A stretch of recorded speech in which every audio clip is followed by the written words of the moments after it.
A young woman is stranded on the road after her car breaks down. A truck driver offers help, but she turns him down, sensing danger. Then, a handsome man arrives, and she eagerly gets into his car. As they drive off, she discovers a severed hand under his seat. Her heart sinks. This man is a serial killer. He pulls over and kills her. A few days later, a bus full of passengers, including an insurance agent named Wang, travels the same road. The driver, Tony, mentions the disappearance of a woman from that area. Suddenly, they hear on the radio that an accident has closed all roads.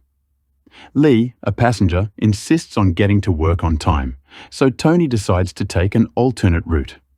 They unknowingly begin a dangerous journey. They enter a dark tunnel that Tony claims he's never seen before. Suddenly, a man appears in front of the bus, and they stop. The man, who says he's a passenger, gets on the bus. Lee, reading a newspaper, recognizes the man as a criminal and quietly takes out a knife. Among the passengers are Sarah, a model, Jang, a pregnant woman, and two siblings, Park and Fang.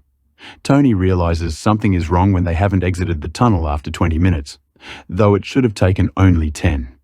They decide to turn back, but even after 30 minutes, they can't find the exit. They are trapped in a never-ending tunnel.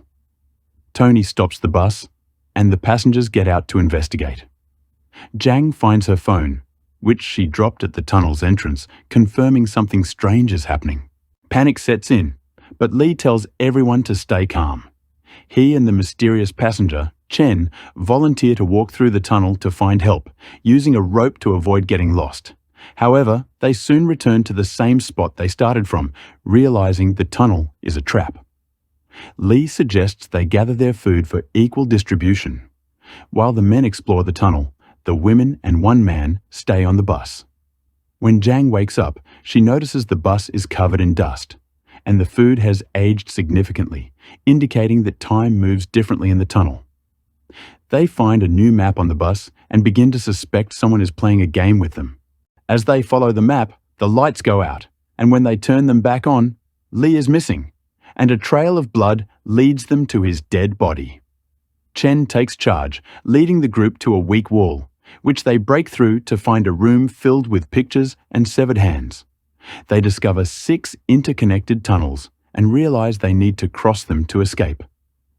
They find another secret door that leads to the next tunnel, where they find their bus again. This time, the tunnel is in a different time zone. Hey, search for food and find some noodles, but Tony finds a gun and threatens the group for more food. Time moves quickly, and they grow weak from hunger.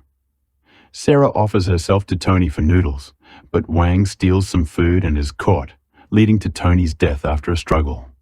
They discover a manhole under the bus, leading them to another strange room filled with signs of torture. They find another secret door leading to the third tunnel, wetter and more dangerous than the previous ones. Desperate with hunger, Wang turns violent, threatening and killing one of the passengers to find the next exit. After more deaths, they find themselves in a psychedelic tunnel. Chen and Sarah entered a dark tunnel, searching around a mysterious bus. Sarah began seeing terrifying visions of dead people and fled, only to be killed by a mysterious figure. Meanwhile, Jane returned to Chen with a newborn baby, but they soon discovered the baby was dead. As they tried to continue, Jane suddenly killed Chen. Chen found himself in a room where he realized he had been part of an experiment. The story then shifts to a military meeting, revealing that James, a serial killer, had targeted Chen's wife. After a police chase, James was in a coma, and the police couldn't find Chen's wife. Chen, a psychotherapist, entered James's mind using brain research technology to find his wife. The tunnel world was James's imagination, filled with his split personalities. As Chen navigated this twisted world, he discovered that James's dark side was driven by childhood trauma and a deep hatred for unfaithful women. In the end, Chen realized that his own dark side was the true threat. To save his wife, Chen shot himself, destroying his dark side. James awoke and revealed the location of Chen's wife, who was rescued just in time, unaware of Chen's sacrifice. The movie ends with Chen trapped in his own imagination, forever lost in the tunnel of James's mind.